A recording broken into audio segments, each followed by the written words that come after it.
Good evening, everybody. Welcome to another live edition here on the Rock Pile tonight. I'm excited to talk to a longtime host on ESPN. Tony Reali is going to join me in just a minute. And Tony and I were just talking a little bit behind the scenes, and he covered me while I was at Fordham. So a lot of people were asking me questions last week into tonight, and I got to get into it with Tony. They're asking, well, you got to get into ESPN. I'm like, forget ESPN. I want to get it into the Fordham years with Tony, let him go down memory lane. So I'm really excited to have him on here tonight. So if you're watching on YouTube, make sure to hit subscribe, Twitter, LinkedIn, wherever you follow us. I continue to post these, so I'm really excited to bring him on. So I'm not going to keep him waiting. He's got better things to do than talk to me tonight. So let's get him on. There's Let me no switch place this up, man. in the world I'd rather be than right here, right now. Well, I appreciate that, man. How are you? I'm doing great, man. I love Remember When. I know there's a Sopranos joke. It's the lowest form of whatever. I miss nostalgia. Nobody does nostalgia like they used to. And what we just did right now, remembering the 2000 Fordham Rams, 0-11. Or it was That was a year. I remember it well. Dave Clawson, who has turned into we knew it then. One of the great minds, offensive minds, especially in college football, and you got to learn at the chalkboard from him. You know what, Tony? Yeah. When I got recruited, this is really weird because I never played for the guy that recruited me. I don't know if you remember Nick Cattaro. I remember Nick Cattaro. Yeah, my first year. Coach too. Yeah, he leaves. He goes to, I think, Iowa State, and then Ken O'Keefe comes in from Allegheny. Yeah, in Allegheny. Yeah, he leaves. Dave Clawson comes in, and I'll tell you what. And I tell Dave Clawson this all the time because when I went down to visit my wife's family down in Raleigh, this was a few years ago. Yeah, and Dave Cohen, who was the defensive coordinator when I was at Fordham, was one of his assistants. I went to visit him down at Wake for spring practice. Yeah. And we were talking. I said, you know what? People hated Coach Clawson when he first started because he was tough. Yeah. He brought in a lot of his own guys, but we knew right then and there he was a young guy. I knew it then and there too. At 0-11, I knew the type of character he was putting out there. I do remember one thing that he reminded me of just this past year, not directly, through a friend of mine who was calling a Wake Forest game, was that it's possible I was late for my first meeting with him. I do think Bob Hill, the basketball coach, former NBA coach, had kept me long in a meeting with him. And here I was late for my first meeting with Dave Clawson, which he remembered to this day. I remember him talking to me about how he loved the slot receiver position. It was Jerry McDermott was playing that for him, of course, and would go on to have a record-breaking season in the years ahead, and how he really maximized that. But these are the things you remember, Rock. Yeah, he maximized, that for a position. One advantage he wanted to play out was the slot position. I remember that to this day. It didn't affect how I hosted Around the Horn, but I'll bet Spiro Ditas, another colleague of ours, a friend of ours, does it when he's calling CBS NFL games right now, Rocky. I believe that. Yeah. Tony, I had a lot of people that were like, oh, you got to get into Reali on ESPN, which we will. And I've watched a lot of the interviews with you the last couple. You've been on just about every podcast, radio show. As you know, I didn't do interviews for about 3 years.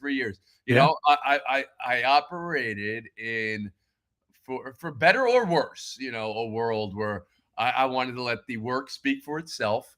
And I knew how taxing, that's not a bad thing, but I had to put it all in 100% into the work every day. So I did a lot of interviews in the last month, as you're referring to. And a lot of people said, you're going to get into all the ESPN, and I will. But I said, you know what? The shows that I've done, and I interviewed Rob Manford not long ago, who's from Rome, New York, which is where I'm from. Yeah. And the thing I like about what I do is I want to hear the stories, right? You've had the ups, the downs, and of course, you've got interviewed by a lot of big time people, and we'll get into all that stuff. But your story I've been following since we got out of college has been fascinating. And I want you to it has been a fun story to put together, but even goes back to their college days. So, Rocky, you and I are together for 2 years at Fordham. I'm calling the games for Fordham football and Fordham basketball, which was a dream of mine. It's still, it's not my current dream, but play-by-play. Calling a football game, calling a basketball game is the closest thing I think you can really get to playing in the game. It really is. I mean, especially in basketball, you're on the floor of the game, and you're feeling the beat of the ball and you're sweating through it. Calling a football game, you're up in the box and you're hyper focused like a coach is. I mean, you're literally in the box Yep. next to the coaches. I loved hearing the defensive coaches pounding the desk, you Yep. know, when we were getting a turnover forced right there. You know, that is a great feeling. So I went to Fordham solely with the purpose to call games, right? Because that's what Michael Kay did of the New York Yankees. Yep. That's what Bob Papa did of the New York Giants. That's what Chris Carino and Mike Breen of NBA teams had done. So that was the dream. But I was also now having an opportunity to work at a 50,000 watt radio station in New York. But even then, Rocky, in that moment, I'm doing newscasts on 90.7 FM as the sports guy. And I was pulled off of the radio because of my delivery, the way I talk. Maybe my Jersey accent at the time was just not good for the Bronx. It wasn't good enough at that level. So which I introduced this to say, as much as I had a dream, I have a dream job, of course, but I had a dream. I got the call saying, we need you to fill in one day. And it all played out. And I got to do the dream show with it, one of those crazy, fluky, lucky hookups. Even through it all, there are still always moments that you have to work on your craft. You have to take that call that says you're going to need to stop down and work on your game a little bit. ESPN did the same with me. We'll get to it in a second. Well, I'll do it right now. They brought in a voice coach as well. They brought in a voice coach my first year of Around the Horn. I didn't have, so this is my second time now. I'm being really forced to address, I would say it was my charm, but also how I need to get my energy under control a little bit. Because I'm a big energy guy. And Rocky, mate, you operate on a slowly different pace, right? And you maybe you know you have to get up for certain moments when you're doing a broadcast. I had to learn to get down a little bit because my personal energy needed to come down a little bit so I didn't get carried away in my voice. Because I had a call once. You would have been on the field in this game. Do you remember Holy Cross? And there was a block kick that got returned and a fumble on the return and went back. So there must have been 150 yards of ball on a play here. And I ended with Holy Cross. The only thing you can say. I don't remember exactly what happened on the play, but my voice must have been, at 3 octaves above what you would want on the call in that moment. So these are the types of things that I'm just saying. You can get to the highest levels. You always got to work on your craft. So everybody jokes with me because I'm about 45 minutes from Syracuse University. Mm-hmm. And we always get into these great arguments. And obviously so many great journalists and broadcasters from Syracuse. But I get the guys that always say, I like our chance. There's the Fordham guy. Give me the Fordham guys in a fight, man. There's a lot of big time. And we'll get into a lot of the Fordham guys. But take me back to Fordham, too, because one of the things I've always said, people have asked me, play-by-play guy versus somebody that could host a show. Yeah. I've always liked hosting stuff. Yeah. I play-by-play is really tough. There's a lot of good play-by-play guys. When did you know you wanted to get out of that part of it and do the show? I think because my personality got myself out of that. I was just a little too big in a room, and even in a call of a game, I enjoyed what became the back and forth you may have seen between myself and Kornheiser and Wilbon, or myself and Woody Page and Bob Ryan. And I would try to, even though I couldn't probably articulate it at the time, work that into a broadcast. So at Fordham, it is a cradle of play-by-play guys first and foremost, right? And Syracuse has that, and then Syracuse has also hosts that go through the Bob Costas, Mike Tirico line. I would say, while they do play-by-play very, very well. Tirico outstanding in play-by-play. I think they're really at their best in hosting. I've had a chance to even work next to Tirico once. It took my breath away when I saw him do a read, because there's that much control over your voice and getting into a script, right? And but for me, I worked with Marty Glickman, is the name of a famed Hall of Fame play-by-play announcer before our time, called the Knicks and the Giants. A little bit in our time, called the New York Jets. And this was another voice of my youth, but really our parents' youth. And he was coming to Fordham University's campus once a week, rolling up those sleeves and that tie and that shirt collar was starched perfect. He was a pro's pro as an announcer. And he even told me, Anthony, with that voice, you're never going to get national. And Anthony, with that delivery, you're talking a little bit too much conversation, not enough time and score. He was a big proponent because he did a lot of radio, not so much TV, but more radio. And that you got to paint in the viewer's mind or the listener's mind, I should say, get in the radio brain, the time and the score. I was doing too much conversational, so it became a natural progression. But it chose me out, honestly. It really did because of those lucky phone calls and those lucky conversations you find yourself in the night before a telecast. They need somebody to fill in, and I happened to be that guy one day. Now, Tony, was there another school other than Fordham that was in play for you, or No. was it always Fordham? It was always Fordham. I may have applied to other schools, and just for the sake of doing that, Fordham was my only. I was on the radio within a week, or at least in the radio room within a week, on air within a month. It was a singular focus for me, Rocky. Since I was 5 years old, I wanted to be a broadcaster. I've said this, and I'll say this again. I say it. I had a fake microphone, and I would be in front of the TV. And even now, I'm watching games with my middle Enzo, my middle child, and he says he wants to be a sportscaster, I think, because he wants to, be like his old man. But I think he really wants to be a YouTuber, which is exactly what I would be doing if I were of this generation. And I think it's one of the most amazing things, right? I had a really, I did have a recorder at some point in my high school years, and I did go through some of these really, I would try to do broadcasts when I was in high school, just in a verbal speech, effective speaking way in a class for speaking. But the reality was I wasn't really recording it and showing it, disseminating it in any way. Now you can have your own YouTube channel.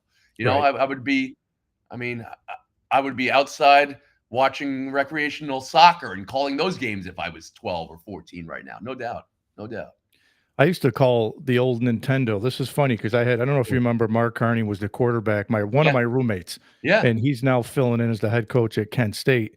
Oh, And is that right? I didn't know He that. is. Yep. So I had him on not too long ago, and we're talking. He goes, Rock, I remember when we used to play all the college Madden football and games, the Tecmo. Maddens and all that. Yeah, I He think you're goes- right with this. I did this too. You're right. He goes, you used to broadcast like you were calling a Madden game. He goes, I always knew you'd want to be behind the mic. And I said, what? It's just been a passion.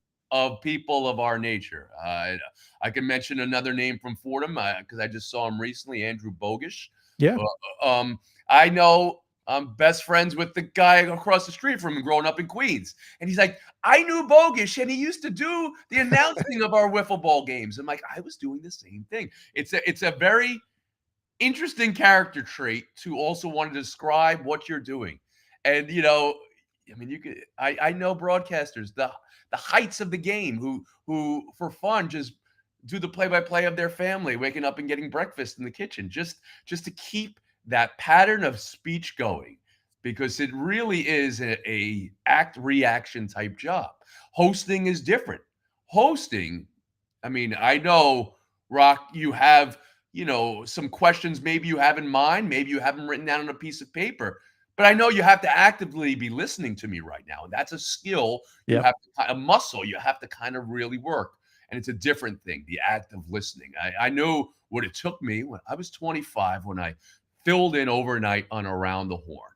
And I knew, other than nerves, that I did have like a brazen confidence, a bravado that belied, what my experience was.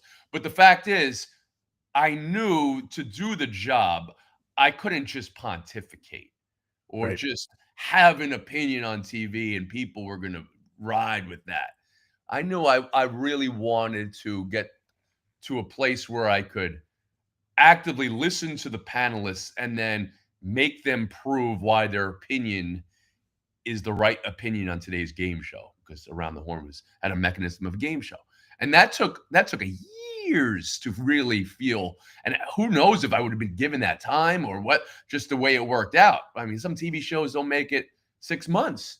So if I had to go back to my younger self, I would have done it the same way and would have said the advice is keep on plugging away, but be an active listener when you're a host, which is not kind of your first intuition when you want to get into the business. You just want to talk. You have big opinions, or you have Yep. an energy to you, or you want to describe what you're seeing. But actively listening is the key to hosting. It's an odd thing to say. So how'd you get started with ESPN when you left Fordham? I mean, you Mhm, started off at ESPN, you were a kid, mhm. and here you were 20 something years later, Yeah, yeah. a grown adult, children. How'd you get landed at ESPN? Yeah. Well, I mean, the day after the graduation at Fordham, I was working at Channel 11, a local New York institution, WPIX, Yep. and I was writing the sportscasts or editing tape and helping write along with Sal Marciano, the longtime New York Yes. anchor, and also Sean Kimmerling, who is since the late Sean Kimmerling. But I was writing their scripts, and I loved that job, but I was only able to get about 20 hours a week. So I'm like, this is the time you make that decision, Reali. You go to Iowa and you call minor league baseball, and there was just something in the back of my head that said, you stay in New York and try to work in TV, whether you're on air first, prove that you can do anything on a show, and then maybe you can go about it that way. I started submitting a writing sample for a trivia game show that happened to be on ESPN. This was a spin-off of the game show Who Wants to Be a Millionaire. It was a show called 2 Minute I do Drill. So you remember it. remember Millionaire being the biggest Yep. show in the world, and there was energy around. Let's see if we can expand this. And who loves trivia more than sports fans? He Was Kenny was. Mayne the host? He Was Kenny Ma absolutely was. Yes, I And remember this it. show had many of the great notes and touches of Who Wants to Be a Millionaire, lights and music, but it also had a little bit of a timed mechanic. It was called the 2 Minute Drill. And trivia, while it's very effective when it's timed, we also were utilizing professional athletes to read the questions. So I was writing these Yep. questions, but you write a question and it's challenging question, but it's also challenging then for a non-professional to read it in the time that they needed to read it in for the person who was competing to have the best chance of winning. So the show went 3 seasons. And then they said, thanks, that's a good 3-year run.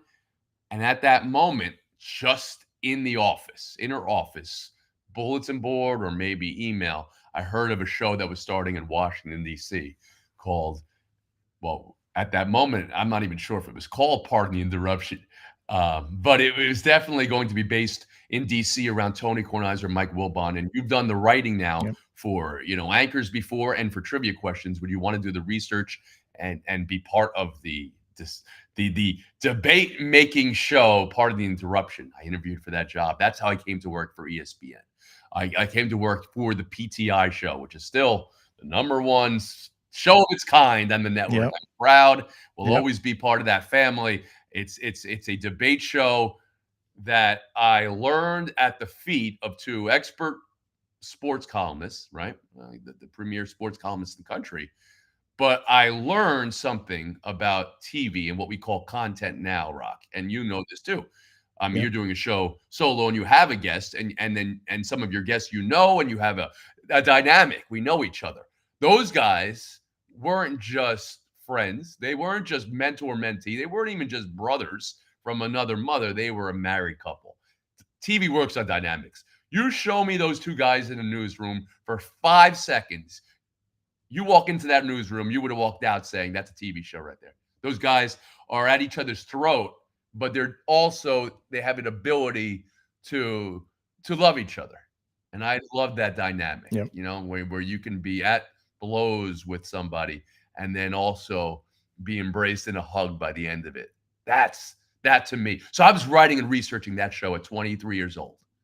And a week before that show's about to launch, I'm going at it with those guys in the newsroom over silly debates that we're having, whatever. Who's better, Larry Bird or Magic Johnson, right? They were happy to have that debate for the 100th time, and then I chimed in the air and I made my case. I'm like, this is interesting. This guy's going for it.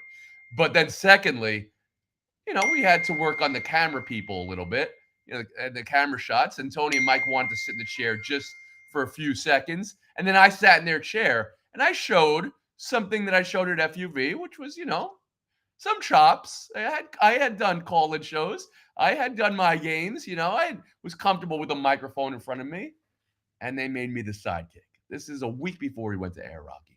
This is right when, this show's about to take off. I wasn't expecting to be the sidekick, but if you'd asked me, it would have been a dream. Absolutely. Absolutely. And that's how much work went into behind the scenes to put that show on? That day, that show, both of the shows I worked on were 9 to 5 days, 40-hour weeks in an office. But you have to watch sports for a living. You have to go out, cover games for Kornheiser and Wilbon, or myself. I would go out to games, on occasion, but not as much those other guys would. So the actual show does resemble a work day, but it resets every day when I threw that paper ball at the camera, or when we said, we'll try to do better tomorrow on PTI. Now we do it on a Google document, right? You have a living, breathing document that you're just adding sports stories, clips that you see over the night. So typically I would be watching my games at night for 3 hours and putting stuff into our Google Doc, as would another producer or two, or the researcher, So the show, and then I would be watching my 8 hours of football on Sundays. And college football as well, So I don't know if there was no hour number. I don't know the 23 and a half hour break. I know wasn't really a break because you had to watch your sports. You can't. I'm not ever tired of watching sports. I'm not jaded to this day. We're gonna get to having to say goodbye to a show like Around the Horn that was my living, breathing heart, Rocky. And I think the show could be going on right now. And I think it's taken me a couple weeks of decompressing. There's a reason why you're the second interview I've done since I've gotten off the show. The other was Dan Levitard, another friend of mine. I'm not ready to just even unpack all of it, but I am. Let's be honest. I'm excited for my future. I know I'm going to have a place in this industry that I'm going to enjoy, and I've got to a space where I'm not like, I don't want to just get a chair. I want to build the next chair. That's where I am right now. But I know I just watched the NBA Finals, wrap up in a Game 7, and there was so much in that game to unpack. And I didn't get to do Around the Horn the next day. And that's just like, that's something I've done for 23 years. And I had to say goodbye in the middle of the NBA playoffs. And I'm just like, I still got these things I wanted to talk about, Yeah. Yeah. So did you ever get that wow moment? I mean, you get out of Fordham, you get PTI, you're behind the scenes stat boy, and you're in front of two absolute legends in the sports world. Did you ever sit back and say, wow, this is real? Yeah, I mean, I believed it, achieve it, believe it and achieve it. I believed by the time I took that meeting and then they said, we're going to make you the sidekick. I watched ESPN every day of my life that I can remember, growing up. Let's take it to age 11 when we got cable or so, right? Age 12. So that's 12, and I was 23. So it's only been 11 years. But I had done, a master's course in sports fandom already. I had watched ESPN Sports Center probably 3 times, the same telecast, probably 3 times a day when I was at Fordham, to the point where you can memorize it.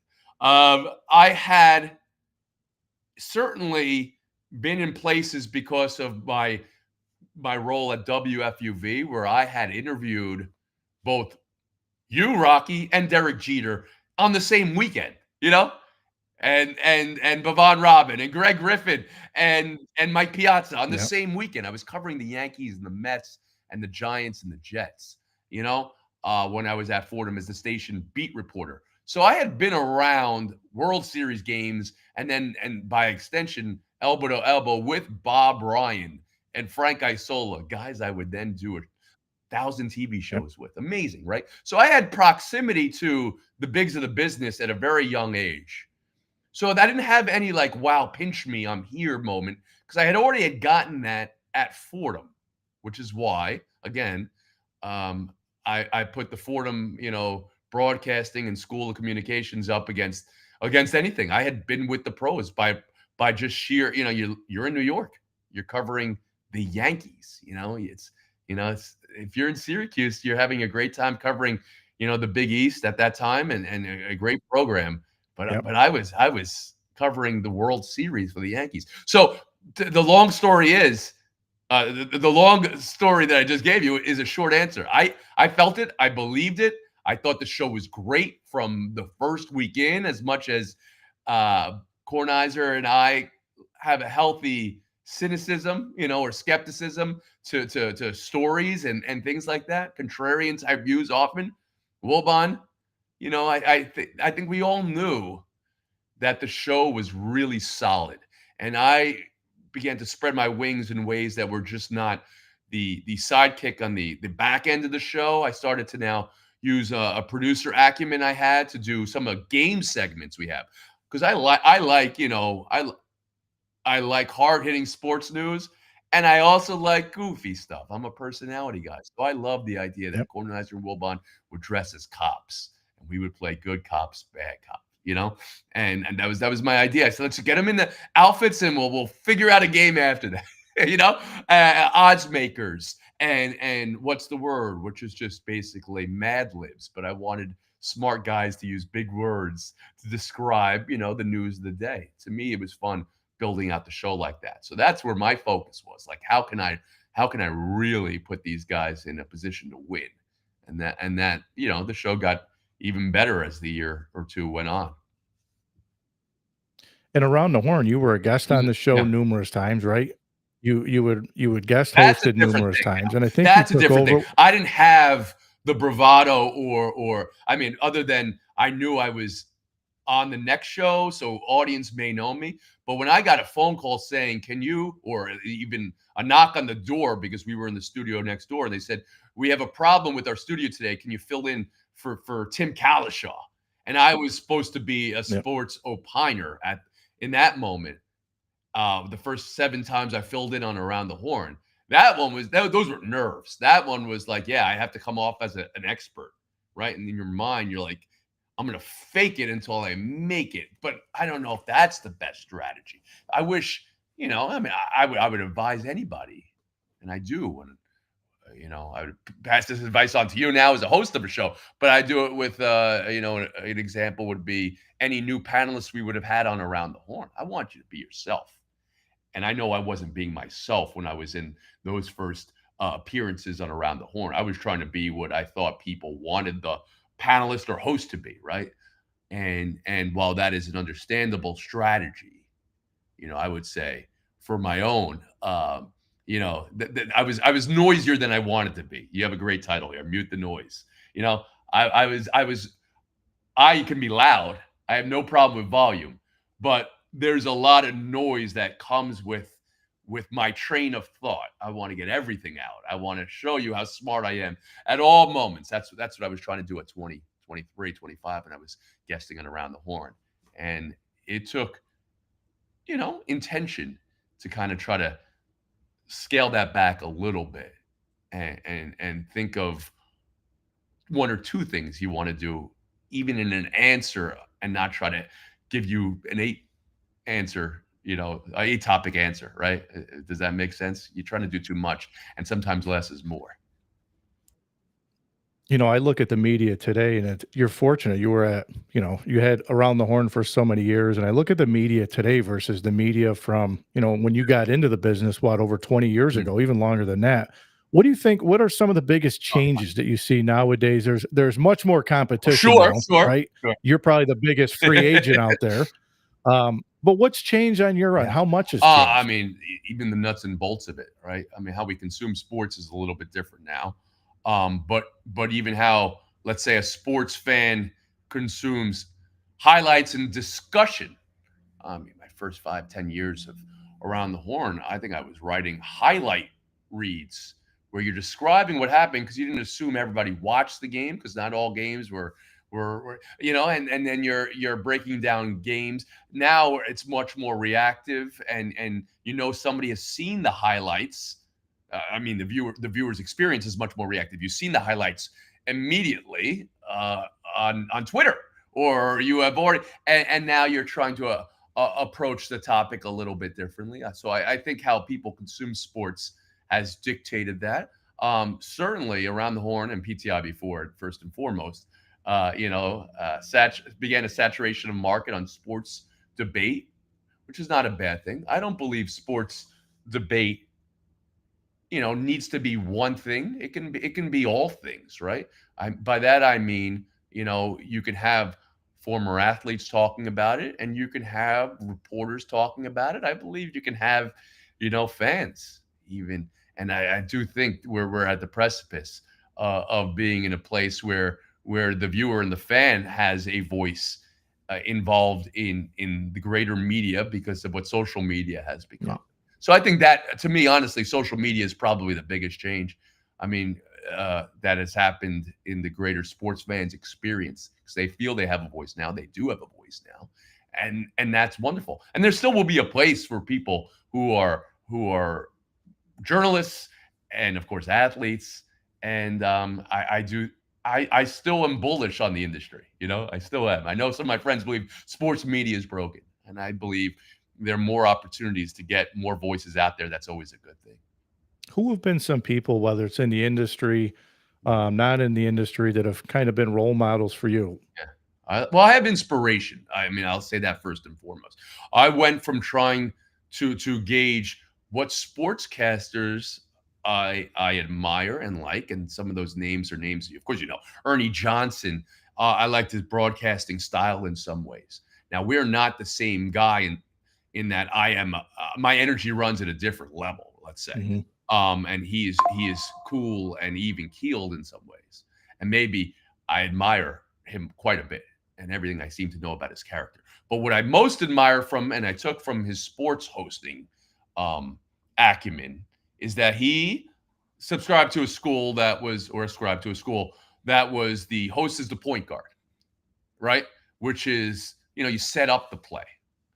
And now point guards, of course, shoot from 35 feet, and NBA is different. And that's a little bit different analogy now in today's game. But let's call it the center. Snaps the ball, sets up the lead block, and lets the panel, the guest hosts, whoever you are, your co-pilots, to operate. And I like that type of hosting on very many shows, a show like this show is a little bit different. You have to host, you have to really pilot the ship the whole way. But I took Ernie Johnson and Scott Van Pelt as two role models that I really liked. From the hosting side of things, I always liked the way Scott Van Pelt hosted golf shows in particular, golf casts in particular. And then I've come to admire hosts from outside of sports and found value in that just as much. So I would say there was a delineation in my hosting of Around the Horn even. I grew up as an adult on TV, honestly. And I became a husband and a father, and that had an enormous impact, as it does on everyone's life. But I really allowed that to have an impact on my professional life in some ways. But the reality was I went from being a stat-crazed, game-crazed sports fan who was a host, who loved that part of it, to loving people, which I always did, but loving people and feelings. And then I realized this was a differentiator both for myself as a host and for maybe even Around the Horn as a TV show. In that, and this is something I would pass on to anyone in the industry or any industry you're really in. What makes you you? What makes you special?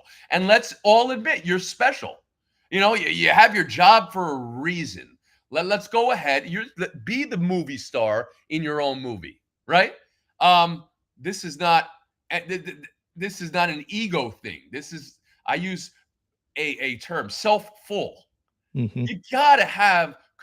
You're not gonna have control over your life, but you have to go with life and be the active participant in your life. So I began myself trying to be as humble as I could be, because that's how I was raised to be. right, in the role while you're even on BTV. Be humble, right? Okay. And I did that for and I still do parts of that. But for 10 years, that really motivated me. But what I realized was my skill was being the unique person that I was. I feel like anybody could be a sports crazed fan. Okay. Anybody could be a know it all about sports. Okay. Anybody could be a high energy, positive guy. Okay. But I know how I am with people, how I feel about other people, how I want to put other people in a position where they know they have my attention, my energy, my goodwill, and I'm going to now make whatever we're doing better. Right? That is a skill now that I'm comfortable saying I have. I put other people in position to win. And I love the feelings that come with that. And where do we have feelings in the world more than sports? You know, we all love sports because we're chasing a feeling. You as a player in your youth, chase the feeling of that adrenaline you felt playing or laying a hit on somebody, picking a ball off, or outsmarting, a quarterback and saying you didn't think you knew where you were going here, and I let you, throw the ball there, and then I picked it off, right? Or solving the puzzle, returning a kick, right? You loved the feeling that came with it. Well, I love the feeling that we had shared watching that game, reliving that emotion when we had that game. And that's when I really began to tap into on Around the Horn. So then, a long answer to your question, I found inspiration from hosts who put feelings at the front of their casts. And to me, that was one guy who's a chef by the name of Anthony Bourdain. Really liked his show, liked the way he told stories, and liked the way he unified people through cooking. And I thought I can do that through sports. And I've slowly did that in some ways in Around the Horn. And wherever I'm going next, I think that's a place I want to occupy too, that connection with an audience. What was that last week like for you? Leading up until I know you, I obviously I watched that last show and we'll get into that. But what was that last week like for you? Just thinking this was it. Yeah, man, I had 8 months knowing it was coming.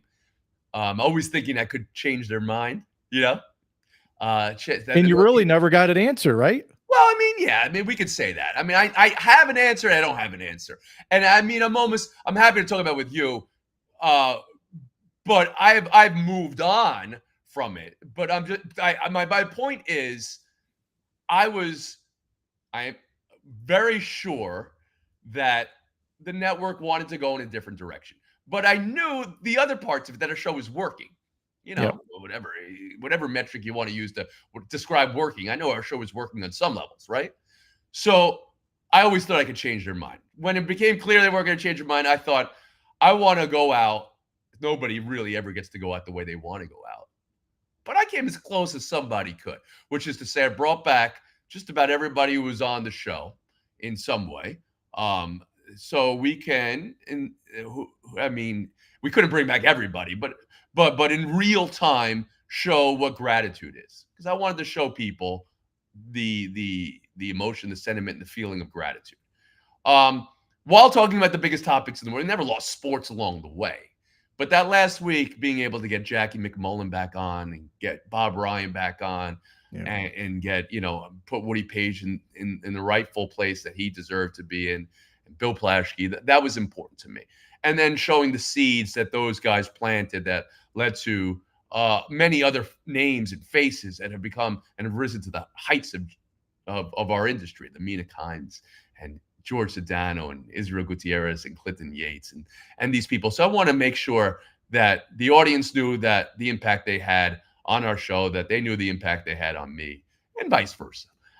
So, I mean, this is a long way to say I wanted to continue to demonstrate that I felt this show was different, that this show brought in different voices, old, young, men, women.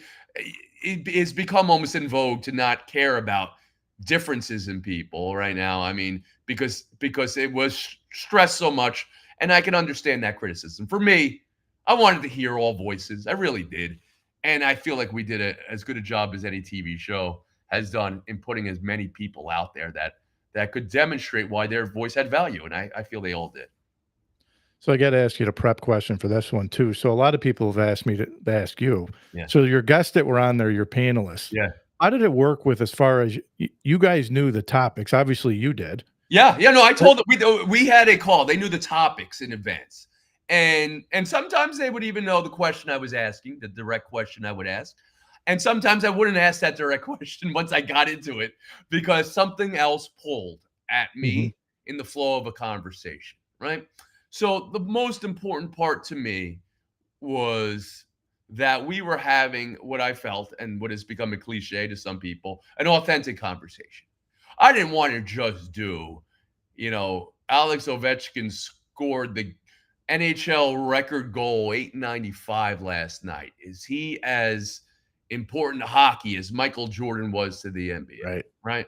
Which is now, whoa, whoa, whoa. Why are we even, I wanted to live in the moment of that one sport and not be comparative. I didn't want to Yep. have just a GOAT conversation every single day. I was comfortable enough, some days you ask, did this team win it? Did this team lose it? And I understand that is a question I like because it kind of puts you right on the screws immediately. But I really wanted to, in some places, defer to an actual feeling.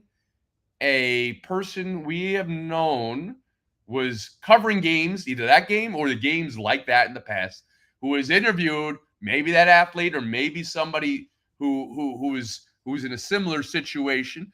And what was the feeling? What would you be writing about today as someone who's a Hall of Fame broadcaster, right? Those were the important things I wanted to get to on the regular. So for me, that was something that we could script in advance, or I could allow the conversation to get to. Right. That's what I was trying to uncover. I always wanted to make people forget they were on TV too, as well. Because I'm a performer and I like to be performative from time to time. And I know there are many people in the industry who are great performers and do it very well. But I thought the Around the Horn show specifically, while some people could lean into some familiar characters, Woody could be your crazy uncle, and that's great.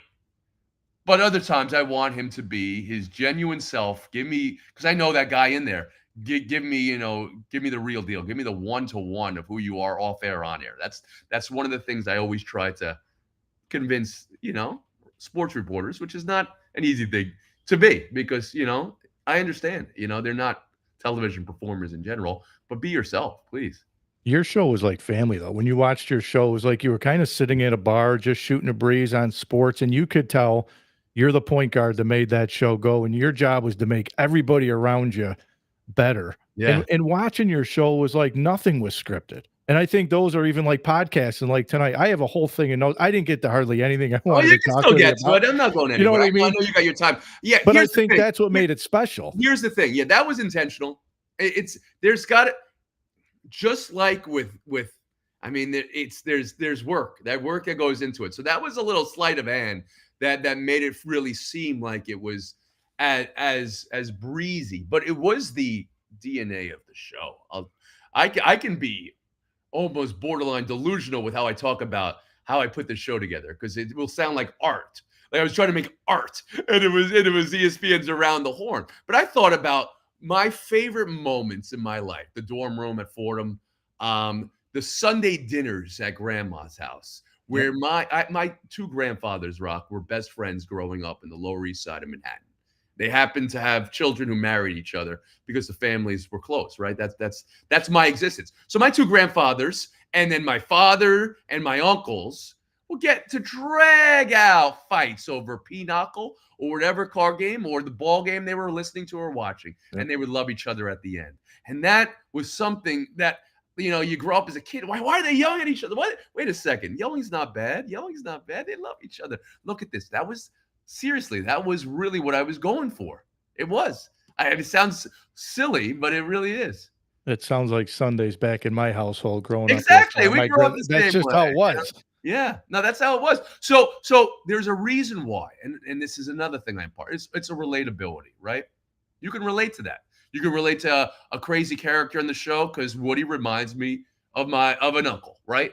And Professor Kevin Blackistone reminds me, I love him, of that nerdy professor you had who was going to give you a dissertation in an answer. Sometimes you wanted a hot take and you got a dissertation. Sometimes you wanted a dissertation, you got a hot take from somebody else. But I love that. And then I love that I had my smart Alex sports friend, Pablo Torre. And then I had somebody who I really admire in the industry, Sarah Spain, who I think is a force of nature, and she was like some of my cousins and some parts of my sister's personality, but not really. She was much bigger than that. I saw a lot of myself in her. But I'm just saying, I was trying to go for not characters, but relatable people in our lives, because those are the types of shows I like to watch, even outside of sports, A lot of people, and you explained it, the scoring system, and I gotta be honest with you, I didn't know how you did the scoring Yeah. system, but listening to you talk today, but even prior, it was all about how life changes daily This and is it. day to day. You didn't know how you were gonna score it, Yeah. but talk to us a little bit about that. I believe that. I was trying, again, this is Reali referring to Horn as art, but I was trying to make gentle points along the way, because I knew we had the sports covered. I knew we had a game show in the show, and that was fun. But the scoring system, to me, had value in being inexplicable. Because in a lot of ways, for me, as I navigated life and through this life of being a public figure on a dream job, it was inexplicable. Life throws stuff at you. This is what I was told at Fordham's graduation by Vince Scully. This is how much it stayed with me, Rob. Life gives you the test long before it gives you the lesson. What does that mean? That means life's going to throw stuff at you before you actually learn how to do it. That's just the way it is. So the fact that the greatest sports play-by-play guy of all time, sportscaster at the school that I went to, told me this, and I allowed it to be the lesson that navigated the scoring system on the show, is very silly, but it's true. I wanted to score the show differently every day, because life scores us all differently every day. And being able to adapt and roll with it is really a secret to life. I don't have anything figured out, but I do know, through my own personal experiences, and then of course everybody in my life that knows me knows, I'm going to be able to adapt and roll with whatever situation comes at me as best as I could in that moment, and then even better the next day with the experiences I learned. And we tried to do that in a little way every day with Sports Debate. So, Tony, you were strong about your faith, right? Yes. That was well documented with you, and then you became a dad and you got married, and Mm. you were very open on social media about anxiety struggles. And I'm going to Mhm. tell you, I'm the same way, because Is that right? it's been a Yeah. challenge with me as well over the years. But you were very vocal about it, right? You don't shy away from that. How important was that for you to be open about that? Well, for me, I am a communicator, right?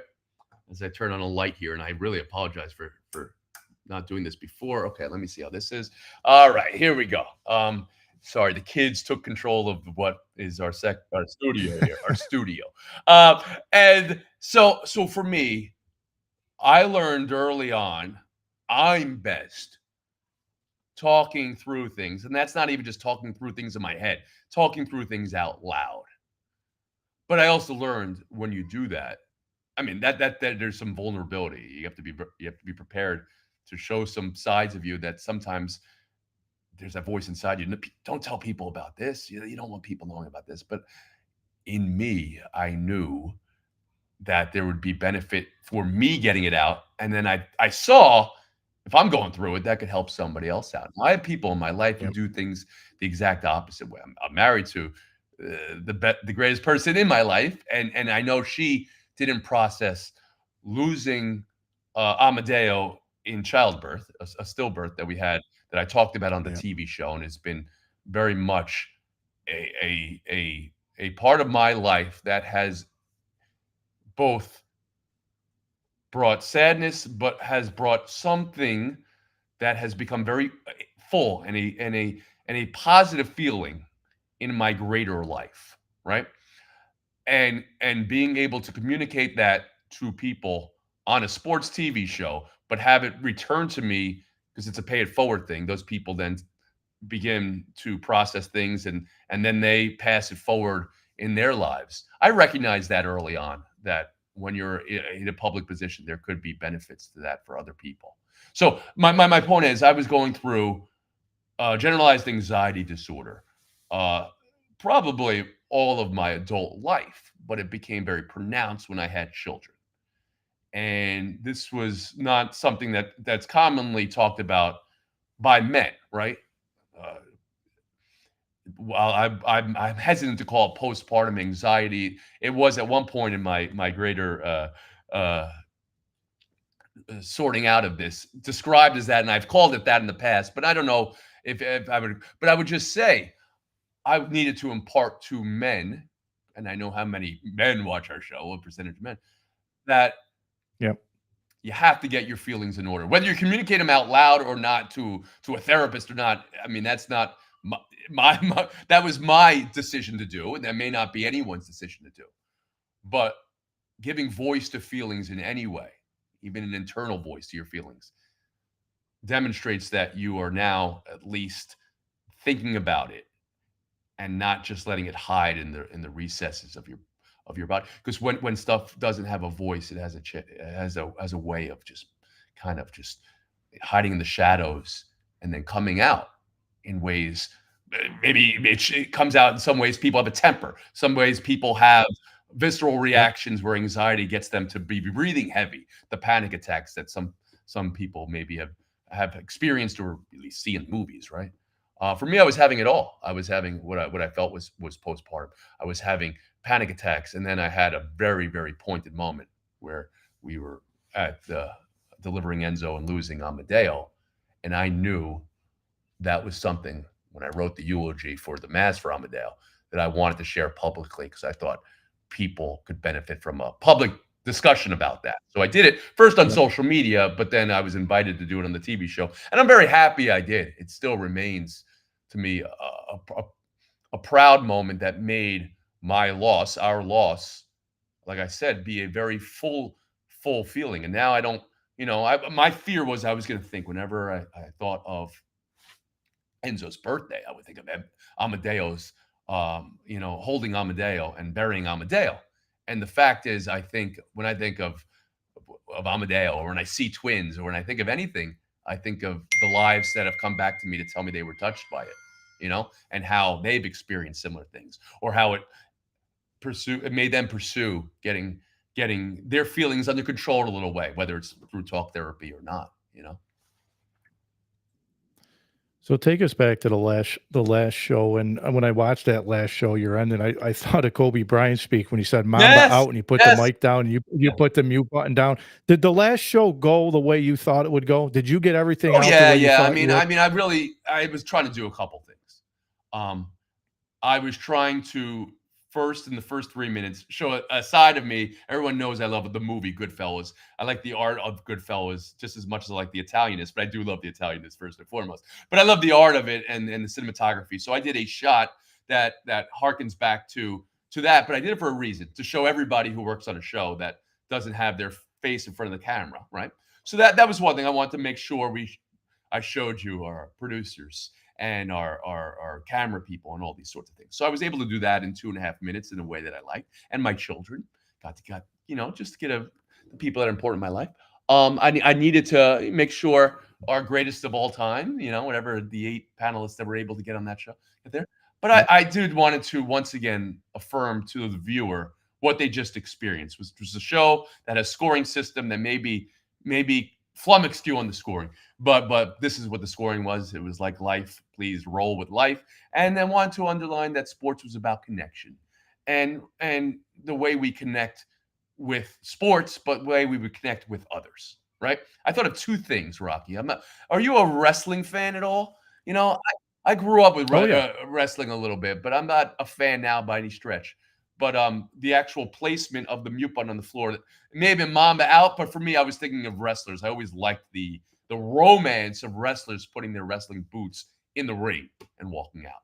That's what actually that was. And secondly, there was a moment I even reached my hand towards the camera, and it was a device that I saw an old wrestler do in a very famous promo, Dusty Rhodes.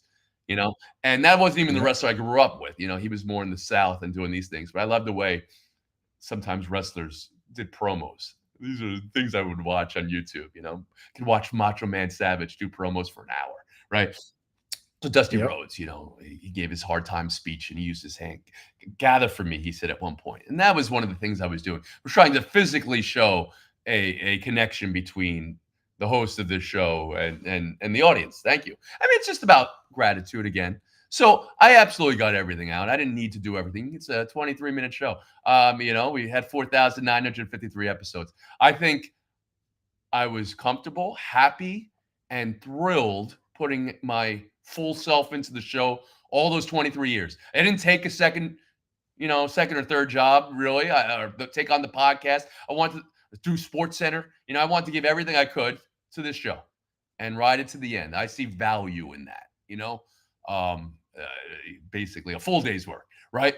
So give it all. So I gave it my all. And then, I felt triumphant signing off, which I don't think is a word most people would utilize when a show gets canceled and ended. But it's how I felt. I mean, that's the only way to be a reality check. You made it 23 years and 5,000 episodes. You're not canceled. You're just ending, and that's how I feel. Well, a couple interviews you did, I heard you throw out there your show. The show had more shows Yeah, than yeah, Sesame yeah, Street, yeah. Oprah, Daily. That's I mean, crazy. we don't have hiatus while we were off, maybe during College Bowl week, because ESPN showed all the bowls in our place, and we were off for the Little League World Series, the silly things that we were off for. But yeah, we didn't have hiatus, so we were able to put up some real numbers, and I value that too. I mean, like, again, I'm Joe Reali's son. I don't know how many days of work my dad missed in whatever his 50 years or 48 years. It can't be more than 3 or 4. With emergency gallstones or something like that. So I mean, I was similar to that for a long time until we really, until I decided to catch my breath in some ways. So yeah, that part of it, I admired that too. But in the end, it was the connection with the audience. I mean, that's why I came back every day. I loved putting, new faces on TV, and I loved showing different parts of my personality in small ways on the show, and talking about new topics. But I love the audience, and they're not going anywhere. The viewers, I mean, I'll introduce myself to a new group of viewers, whatever's next, Well, that leads to my last thing for you here was I know we're not going to get what's next, but TV, Still sports, I cooking know on it, probably be really. there's game Honestly, I'm shows. still I know working there's on a lot it. of Yeah. I mean, I love sports. I'm staying in sports for sure. The biggest sporting events is where my attention will be now. Maybe not on the daily doing sports discussion on the daily. I don't know if I've closed that chapter, but I'm in a position now, where I'm opening up a door for the first time. So I really want to see what that. But you know me a little bit, Rock. I mean, I love my little games and game shows, and I still think there's a place for sports fans, average fans, to get their voices out there. So any way I can create something that would be that for the average fan, I'm in game for. And I'm envious of anybody who's doing any type of shows with family related fare. I want to learn how I can put a show together that can talk to dads specifically, sports dads even, because I love I want people to have better relationships with people in their life, kids, parents and kids and parents, vice versa. You want to have a better relationship with your kids. I believe sports is a great way to do that. I believe working out with your kids is a great way to do that. I believe that 30 minutes you take driving your kids to the game and your 30 minutes going back from the game is a really, really, I'm going to use the word sweet time, because you could just be support for them. You could just be there. They could open up to you, and maybe they're not ready to open up to you every time. And building that relationship, though, so they can open up to you in those moments through sports is a worthy endeavor. And that's something that's a nut I want to try to crack going forward. Well, I can relate to that. I was my dad, who was a longtime high school football coach in this area, probably over 35 years. I was his assistant coach for a little while when I moved back here a long time ago, and then he retired, and then he was my assistant coach for my first varsity job. And then my son now, who is actually a 7th grader going into 8th grade, played for me at the youth level. And then my daughter, who's only 9 years old, I coached her 3rd and 4th grade basketball team. So sports is in my family, coaching's in my family. Again, it is invaluable, the lessons you learn for life. This as an athlete. The lessons you learn in sports have turned into your career, right? I mean, the way failures are not failures; they're learning experiences, discipline that you've learned, and all these things. But I do believe there just an open forum where parents can talk with other parents about how to be with their children in and out of sports is a place I want to be in. So that I'll give you that. I'm gonna crack that nut no matter how, no matter even if I'm doing the biggest sporting events in the world as a prime job. My heart's gonna be somewhere else in the very near future doing that type of sports parenting. Well, listen, man, I don't want to keep you much longer, so I just want to say this was a true honor. I know I've been chasing you and bugging you, but you've been good to me, so I can't thank you enough. I can't wait to see what you do next. I'll be following you, but I so was proud of you, looking, man. I Keep had a house fighting, fire, and Rocky. I was looking for some of my old play-by-play charts to see if I can bring up, you take a big manila folder and you draw up the whole defense and you have, the names. And what number were you? I was trying to remember that. 23. 23. And can you name your whole secondary? Oh, Chris Rhodes, I remember, Rhodes. big, strong safety, number 42, I believe, maybe 47. I remember Ray Redden. Yep. Ray Redden, yeah, he had Ray, very yep, was a sticky corner. hands. He turned the ball over Yep. a lot. Okay. Lance Lance Peck. Peck. John Piella was my year. Yes, he was He he was the was the strong strong safety. safety. He had he was Small a but tough guy. tough. I think he also Tough kid. okay, yeah. And I'm trying, yeah, that's a good four right there. That's a solid. I'll go with those four guys. That's a solid four right there. It was a good group, man. A lot of us still keep in touch. I don't know if you remember Brad Mhm. Friedenberg, that name, but there's a lot of us Fordham guys that still That's keep in great. touch. And that team to go from 0 wins to 8 wins to 9 wins and qualifying nearly for the end. I mean, that's all you need to know. That you demonstrated what sports can do. You build on something. And I'd like to say I had it. I knew it. Even at 0 and 11, I knew what they were building was right. Because yeah, that was a good program. It was special. But yeah, man, listen, I'm not, I appreciate you. Keep in touch, please, and I'll be You did following you. I very can't wait well. to I see may be what's next having for you you, as man. my next guest on the sports parenting podcast. Yeah, I'd love we can to. talk I'd about love to. coaching youth sports because I'm going to go back to this. So much of what you hear is about the parents yelling at referees or the coach and the referee coming blows or something like Yep. that. It can be more than that. It doesn't we can have a more full experience and relationship and discussion about what it is to make sure that isn't the only thing that happens in it. That's my goal. All right, Rocky. Well, keep in touch, man. I appreciate Great you. talking to you. Thanks for playing Remember When. I love it. No All problem. right, peace. Thanks, Tony.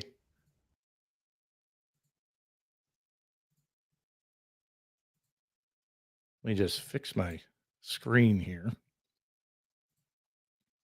So how cool was that to have Tony Reali on with me to go down memory lane down at Fordham, our time there, and just the stories he's had and just where he's gotten to today. And I can't wait to see what's next for him. But I've been chasing him for a while, and he's always responded to me, and he's always been great to me. And there's a long list of Fordham broadcasters that are on TV, and I thought he explained it well. Between Syracuse is fantastic, and I'm not knocking anybody from Syracuse because there's a lot of great ones, but there's also a lot of good Fordham ones too. So I was happy to Tony talk about that, his personal struggles with anxiety.